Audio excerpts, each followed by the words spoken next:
bem-vindos novamente. Vamos falar sobre o processo legislativo brasileiro.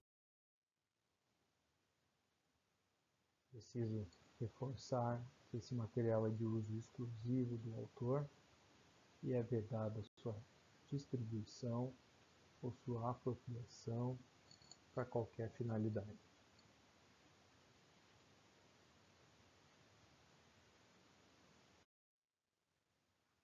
Vamos então começar falando sobre a lei.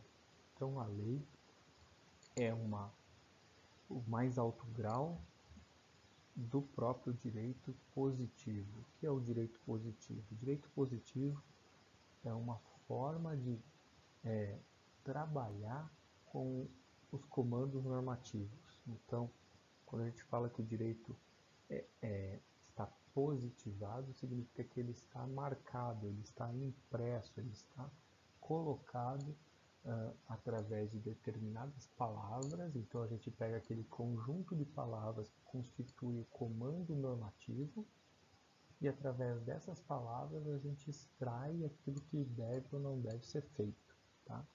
Então o direito positivo é aquele direito que busca ser literal, buscar o rigor das palavras, da língua portuguesa no caso, para poder expressar a vontade do legislador.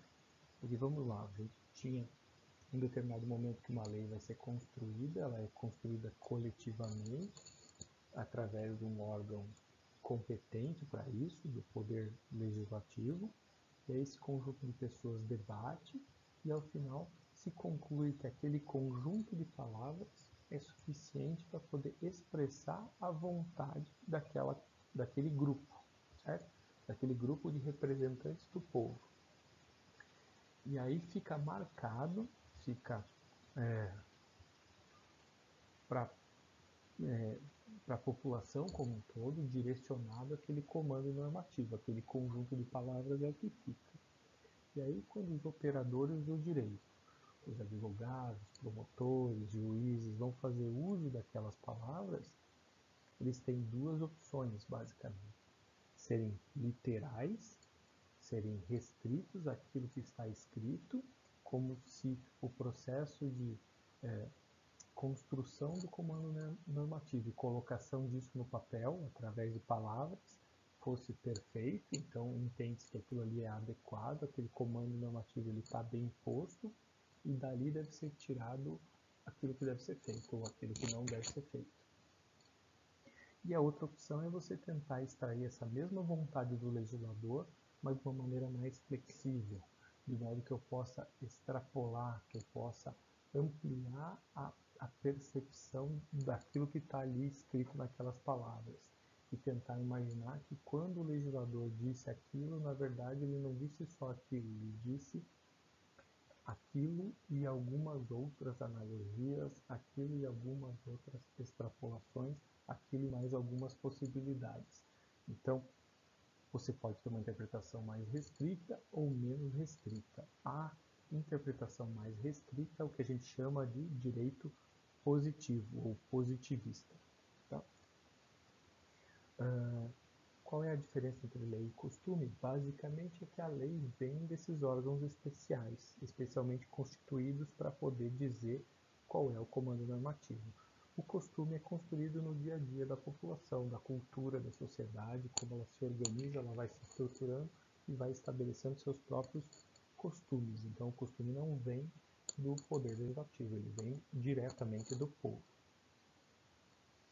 E a lei é essa fonte formal mais importante da ordem jurídica, porque é a partir dela que eu vou interpretar os conflitos, as demandas da sociedade. Então, cai, por exemplo, no Poder Judiciário uma demanda e o juiz vai ter que analisar. E o primeiro instrumento que ele vai usar para analisar é a própria lei. Se eu tiver escrito na lei o que deve ser feito, ou como deve ser interpretada aquela situação, é a partir dali que o jurista, que o juiz vai extrair o comando. Ele vai falar assim, olha, está escrito aqui na lei que nesse caso deve ser feito tal coisa. Ah, está escrito aqui que você matou, você deve ir para a cadeia. Está escrito aqui que você bateu no carro da outra pessoa, você deve indenizá-la. Está aqui escrito que se você foi ao cartório, fez o proclama, fez isso, você está casado. Então, ele vai tirar de dentro da lei isso. Mas se pode acontecer, e acontecem em várias situações, que você não tem uma lei pré-estabelecendo o que deve ser feito, nesses casos você vai recorrer às outras fontes formais do direito. E aí, como a gente já conversou nas outras aulas sobre as fontes formais do direito, tá bom? Então, somente quando ela for omissa que a gente vai recorrer às outras fontes do direito. É assim que está estabelecido na Lei de Introdução ao Direito Brasileiro, a Lei de Introdução ao Código Civil, tá bom? Então, o que é uma lei? Em última, é uma norma, um conjunto de normas jurídicas criadas através de processos próprios e estabelecidas por autoridades competentes para produzir efeitos. Basicamente é isso. Como a gente já conversou sobre isso, a lei é o signo, é aquilo que está posto, é aquilo que está escrito, redigido, aquele conjunto de caracteres encadeados, de palavras encadeadas. Mas o que interessa na prática é o seu significado. Eu olho aquele conjunto de palavras e tento extrair dali a vontade do legislador, o que ele quis dizer quando ele escreveu isso. E a gente já conversou sobre isso, eu posso ser mais ampliativo ou menos ampliativo nessa interpretação. Então essa dubiedade que às vezes dificulta lidar com as situações do dia a dia. Elementos da lei. Então, a primeira coisa que a gente fala em termos de elementos materiais da lei. Então, uma lei ela vai ter algumas características. A lei é sempre geral. Ela vai ser estabelecida não pensando em um determinado caso. Puxa, estou fazendo uma lei para o cara que tem uma fazenda lá, se o dia que alguém matar um boi que ele tenha no pasto, vai acontecer tal coisa. Não, eu não posso pensar no caso daquela fazenda, daquela vaca que chama tal coisa para acontecer tal coisa. Não, tem que pensar sempre de uma maneira generalista. Aquele comando normativo tem que servir para qualquer fazenda, para qualquer vaca, para qualquer situação. Então, a lei ela vai sempre ser escrita dessa maneira generalista, geral. A lei também vai ser abstrata, tem por característica ser abstrata. Então ela vai disciplinar uma situação jurídica separada das circunstâncias variáveis em que ela se apresenta em cada caso concreto. Então ela vai se desapegar do emocional, do contexto, das peculiaridades do caso e ela vai disciplinar aquele ponto, especificamente dos fatos.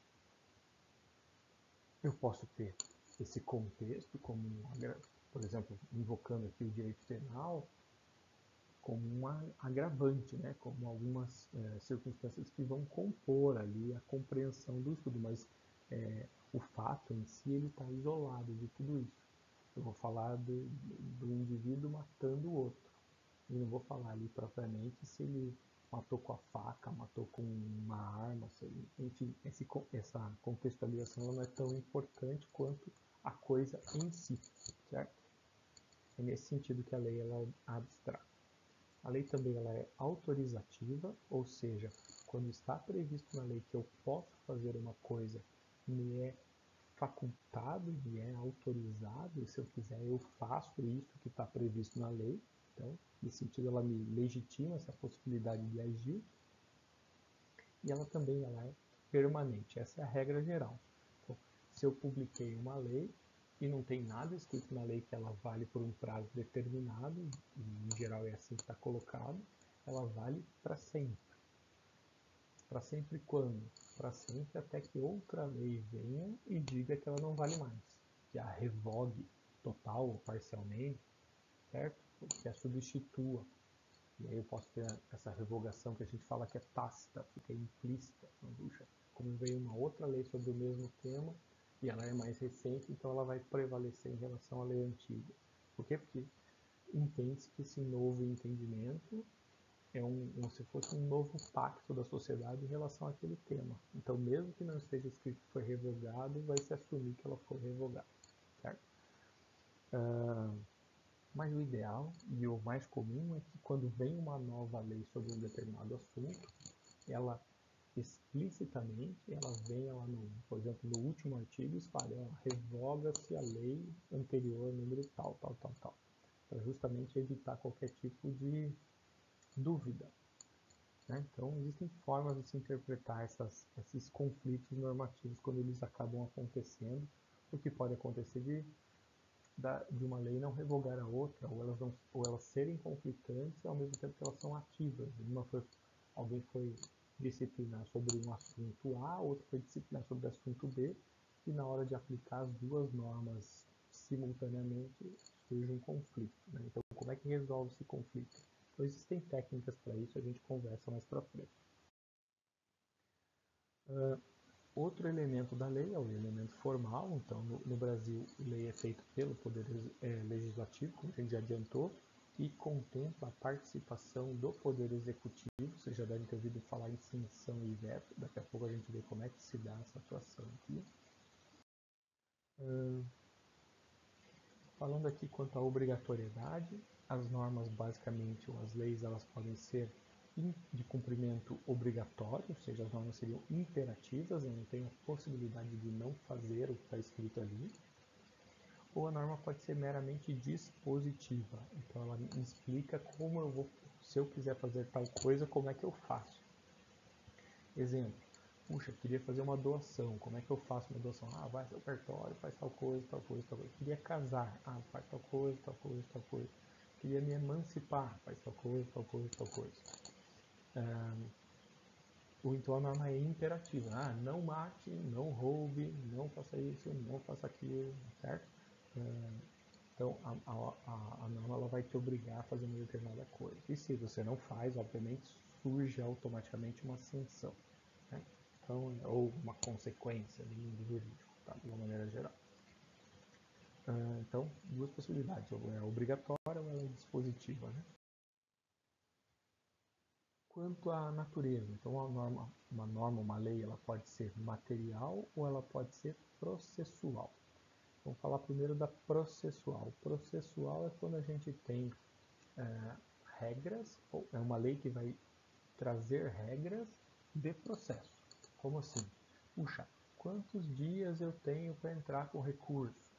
Puxa, o que eu tenho que escrever no papel, que é a petição inicial, para apresentar, tem que ter que tipo de características lá? Se eu quiser entrar com recurso, quantos dias eu tenho? Se eu quiser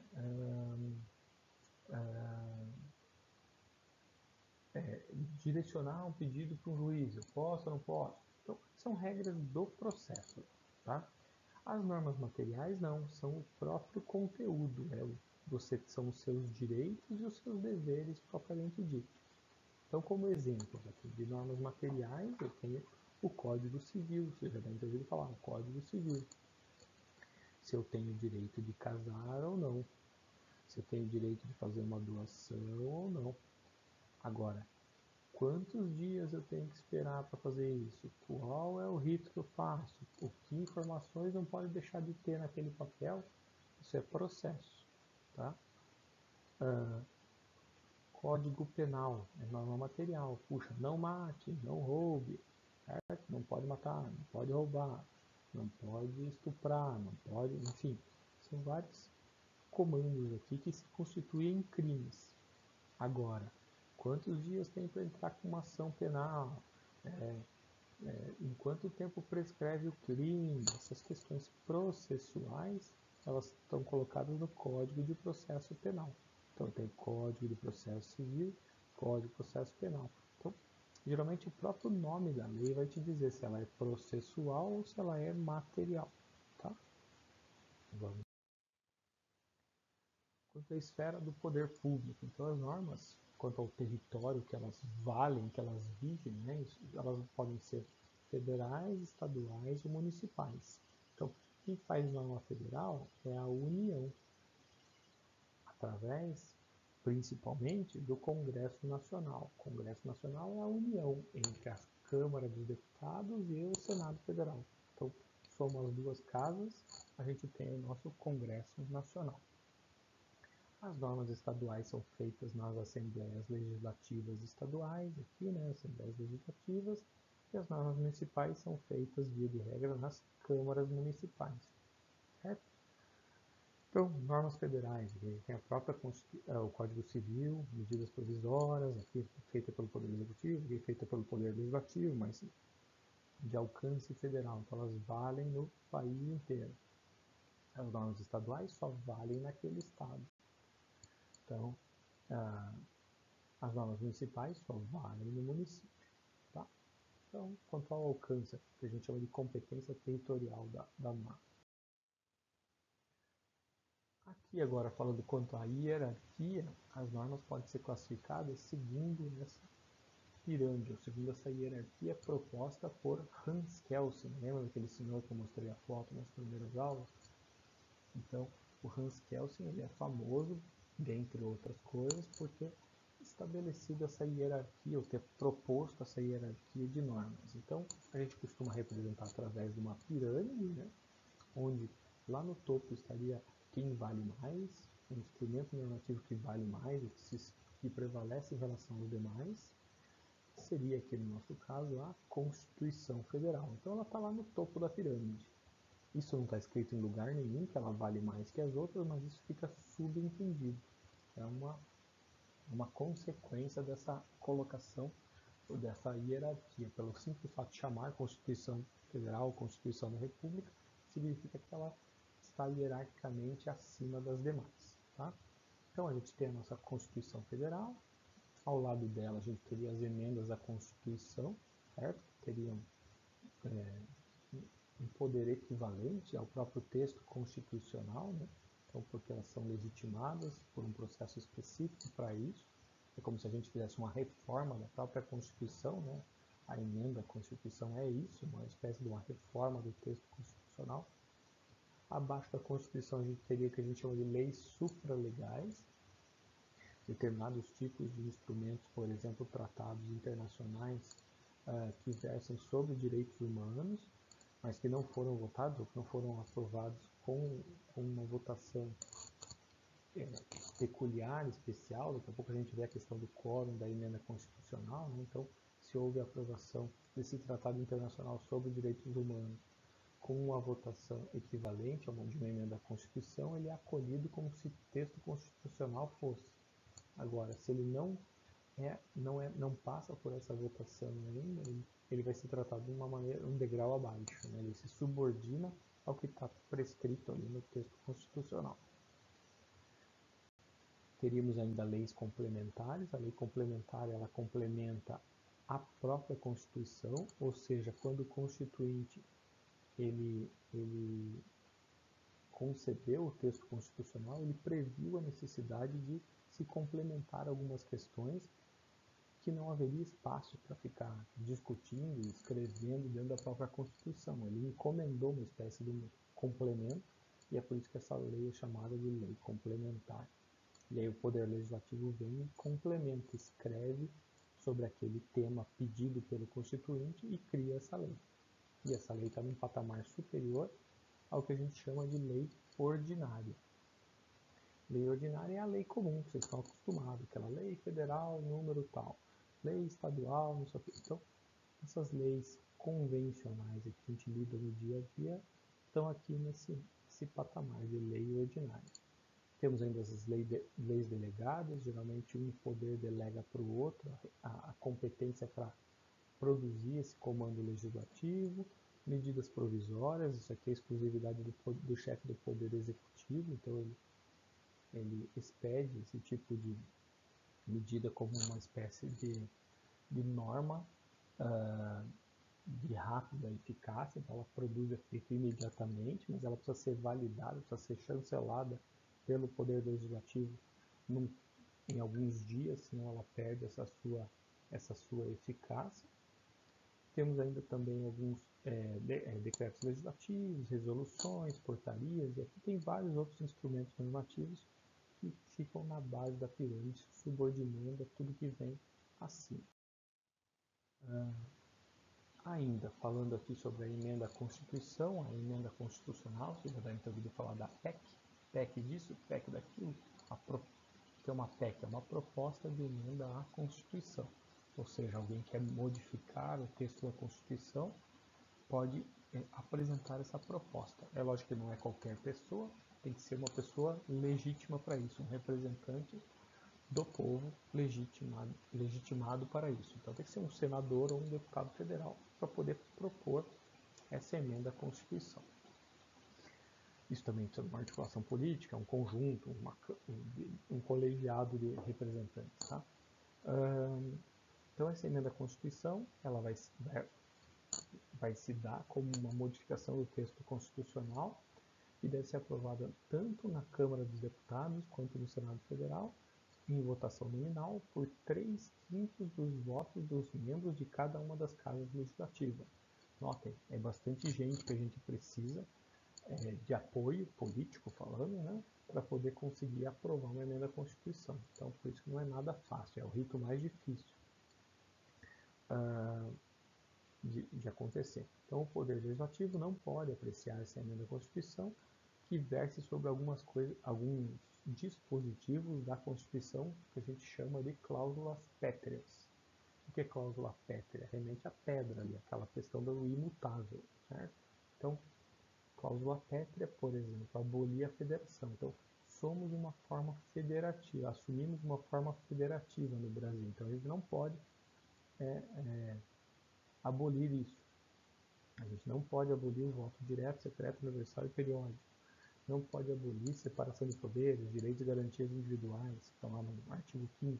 Então, determinadas garantias que estão ali dentro, ou estruturas que estão dentro da Constituição, não podem ser alteradas. Se eu quiser mudar, é obrigado a destituir essa Constituição que está aí, convocar uma nova Assembleia Constituinte e produzir uma nova Constituição. Mas então por que não fazem isso? Porque imagine que você tem regras estabelecidas e daqui a pouco você tira todas essas regras e entrega para um grupo de pessoas e fala, criem novas regras. E aí esse grupo de pessoas vai lhe perguntar, que regras? Não, quaisquer regras. Criem aí várias regras, quaisquer, para a gente poder ter novamente uma outra Constituição. Então, é uma liberdade extremamente grande desse novo constituinte de poder fazer absolutamente aquilo que ele quiser. Então, imagina que agora você é um investidor estrangeiro, está colocando dinheiro no Brasil. Qual é o grau de segurança em relação àquilo que você está fazendo? Ou mesmo você é um empreendedor brasileiro e está criando um negócio novo. E você sabe que vai ter uma nova Constituição, mas você não sabe que novas regras serão essas, porque a rigor podem ser quaisquer regras. Então, é um ambiente de muita insegurança. Então, por isso que não se fica fazendo uma Constituição atrás da outra, porque não se sabe o que vem depois da nova Constituição. Então, quanto mais perene for essa Constituição, mais estável for essa Constituição, mais duradoura for essa Constituição, melhor do ponto de vista de previsibilidade do mercado, previsibilidade da sociedade, previsibilidade jurídica, propriamente dito. Então, é importante que essa Constituição não fique sendo alterada a todo momento por conta disso, dessa insegurança. Por isso que é muito comum constituições serem forjadas, serem criadas, serem trabalhadas apenas em momentos de choques históricos, choques políticos, revoluções ou grandes alterações sociais ali que motivem essa necessidade de criar um novo regramento, né? Então vamos em frente. Decretos geralmente são usados para regulamentar conteúdos de lei, para explicar o que é uma lei, como aplicar uma lei. Então, como a gente viu hoje, uma lei ela é genérica, ela é abstrata, então às vezes ela fica muito aberta, muito solta no ar de como é que ela não ganha efetividade, ela não ganha operacionalidade. Então, muitas vezes o que acaba tendo que fazer é o próprio Poder Executivo vem e cria ali uma série de regras complementares para poder explicar como vai se dar a aplicação daquele comando normativo, tá? Que está lá na lei. Então é muito comum isso, um presidente, um governador, um prefeito, criar, editar um decreto para poder explicar como se aplica aquela própria lei, certo? hierarquicamente, o decreto está num nível um pouquinho inferior ao da lei, né? Então ele não pode contrariá-la, ele pode apenas explicá-la, certo? Nesse sentido.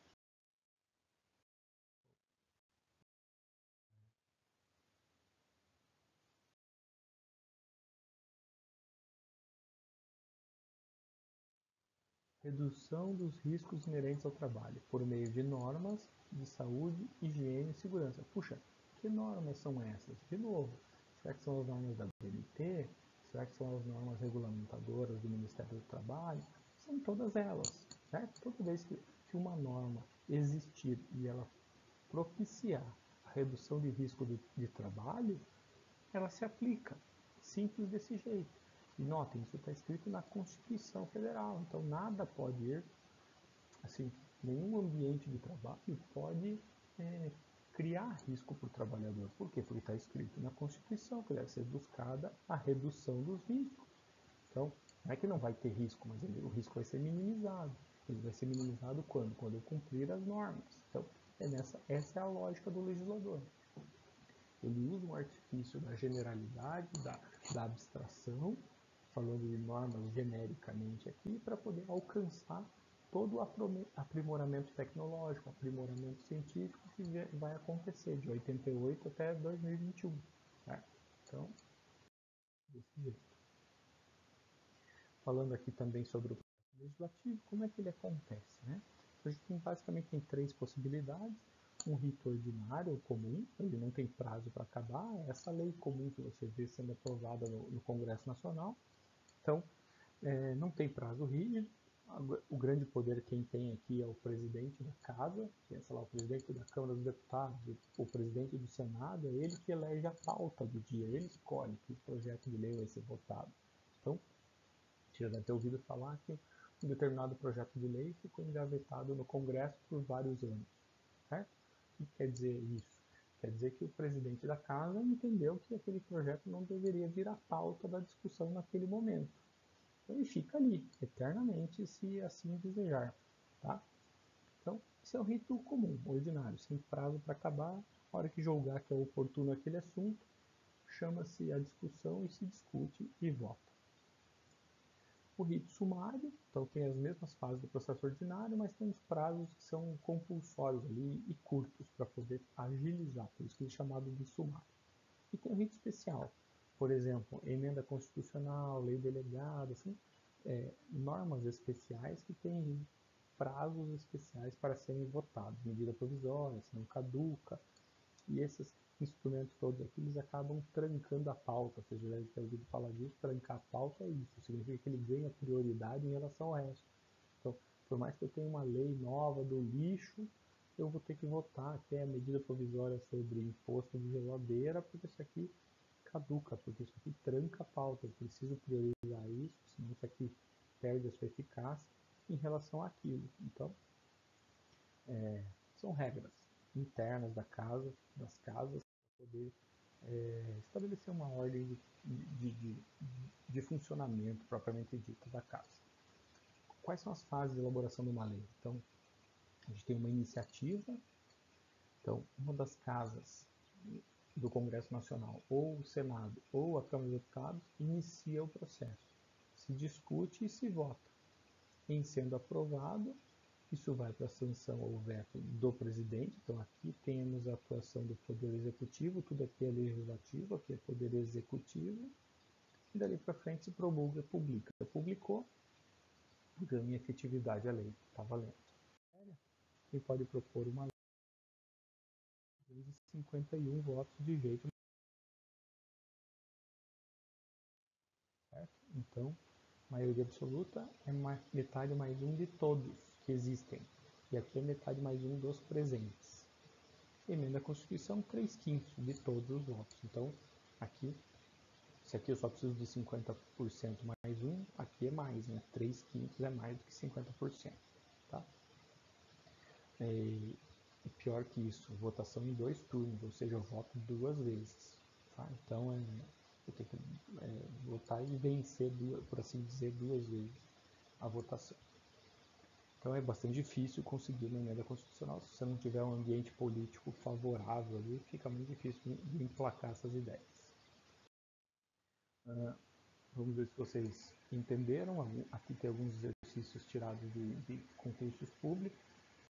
Vocês conseguem resolver. Então, dentre as fontes do direito que seguem, além dos princípios gerais do direito, quais também são consideradas fontes formais? Lei, analogia, doutrina, costume, jurisprudência. Alternativa A, alternativa B, alternativa C, alternativa D e alternativa E. A ideia é que vocês anotem qual é a resposta correta e ao final eu mostro para vocês qual é o gabarito, tá bom? Vamos aguardar alguns segundos para a leitura.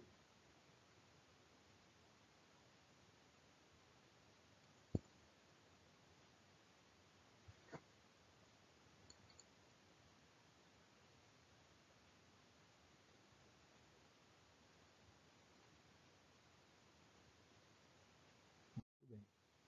Depois vocês pausam o vídeo para poder ver com mais calma. São características das leis: generalidade, imperatividade, autorizamento, permanência. Então, o que é característica das leis?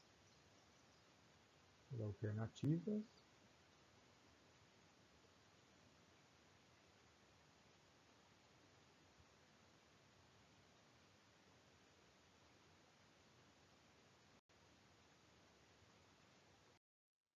e por fim, o terceiro exercício, quanto à hierarquia, ou seja, aquela pirâmide de Russell que a gente conversou. As normas se classificam em normas constitucionais, leis federais, leis estaduais, leis ordinárias, medidas provisórias. Em outras palavras, o que é dessas alternativas aí que eu tinha lá na pirâmide e o que eu não tinha, certo? Então, aquela estrutura de hierarquia está presente ou contempla quais desses tipos de norma, né?